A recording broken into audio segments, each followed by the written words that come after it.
नमस्कार, बिहार मिथिला न्यूज में आपका स्वागत है। मैं मनोज। देखिए, इस बार 2026-27 के केंद्रीय बजट को लेकर के अपेक्षा बिहार से लेकर पूरे देश में है कि इस बार वित्त मंत्री सीतारमण आखिर क्या क्या गिफ्ट दे रही है, क्या क्या उपहार देंगी, इसको लेकर के चर्चा है। दरभंगा के नगर विधायक और भारतीय जनता पार्टी के प्रदेश अध्यक्ष संजय सरावगी ने आज प्रेस कॉन्फ्रेंस करते हुए पहले पूरे बजट को देखा और कहा अभी बहुत कुछ इसमें आना बाकी है और ये देर शाम तक होगा। हालांकि उन्होंने प्रेस कॉन्फ्रेंस में कहा कि प्रधानमंत्री नरेंद्र मोदी का जो विजन है उस विजन को देखते हुए देश के हित में आज बजट पेश किया गया है। सोच है, उस सोच को यह बजट परिलक्षित करता है।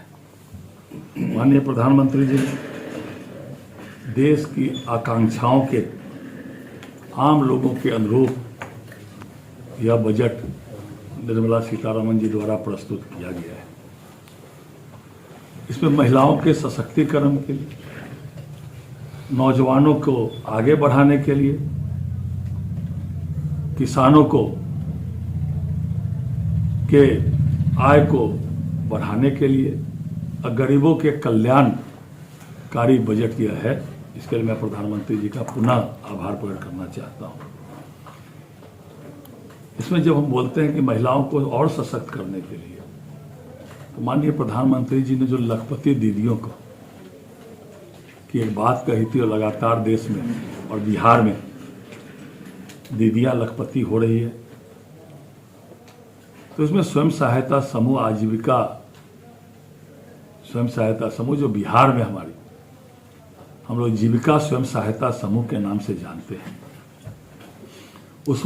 इसमें और बढ़ाने के लिए इसमें प्रावधान किया गया है, जिससे हमारी और भी महिला सशक्त बनेगी, महिला आत्मनिर्भर बनेगी। आपने देखा होगा इसमें एमएसएमई जो छोटे उद्योग हैं, छोटे मझोले उद्योग बिहार में सबसे ज़्यादा है। इस छोटे मझोले उद्योग को और बढ़ाने के लिए बजट में प्रावधान किया गया है और इसके साथ साथ देश कैसे और मजबूत हो, इसके लिए निर्यात ज़्यादा से ज़्यादा हो और आयात को कम करने का प्रावधान भी किया गया है। निर्यात ज़्यादा होगा और आयात कम होगा तो विदेशी मुद्रा और देश में उसका खजाना बढ़ेगा।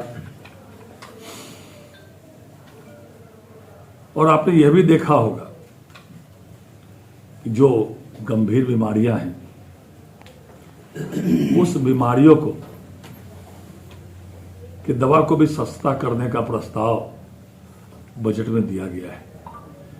चाहे वह कैंसर रोग हो या डायबिटिक के जो मधुमेह के रोगी हैं, और भी 17 तरह के जीवन रक्षक दवाइयों को इसमें सस्ता करने का प्रस्ताव दिया गया है।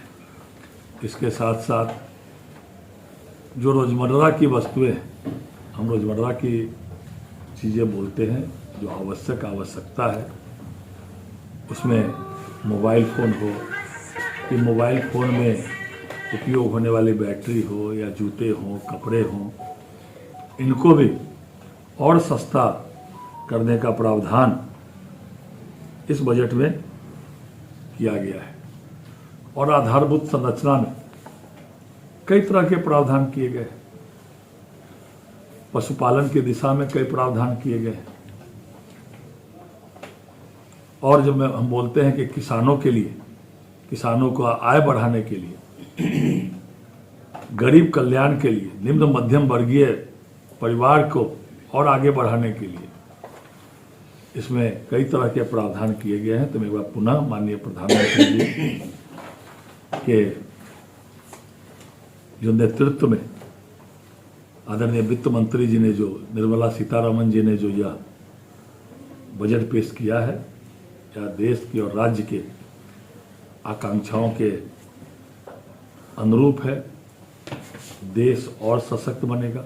माननीय प्रधानमंत्री जी ने जो कहा है कि जल्द ही हम चौथी आर्थिक महाशक्ति से विश्व में तीसरी आर्थिक महाशक्ति बनेंगे।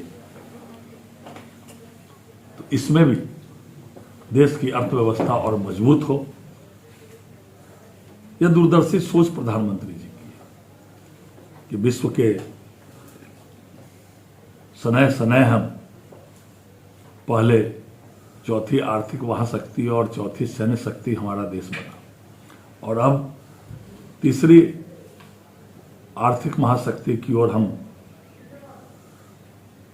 आगे बढ़ने के लिए तत्पर हैं। तो इसके लिए माननीय प्रधानमंत्री जी ने जो आज के दूरदर्शी सोच के तहत जो यह बजट पेश किया गया है, यह भारत को आत्मनिर्भर बनाएगा। और भारत अगर हम कहते हैं कि आत्मनिर्भर बनेगा तो बिना बिहार के आत्मनिर्भर बने हुए भारत आत्मनिर्भर नहीं बन सकता है।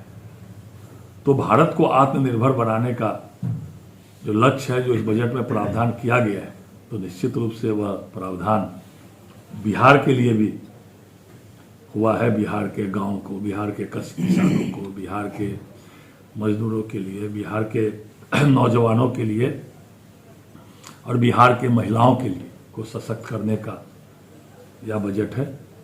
मैं पूरा प्रधानमंत्री जी को बधाई देता हूं और इस बजट का स्वागत करता हूं।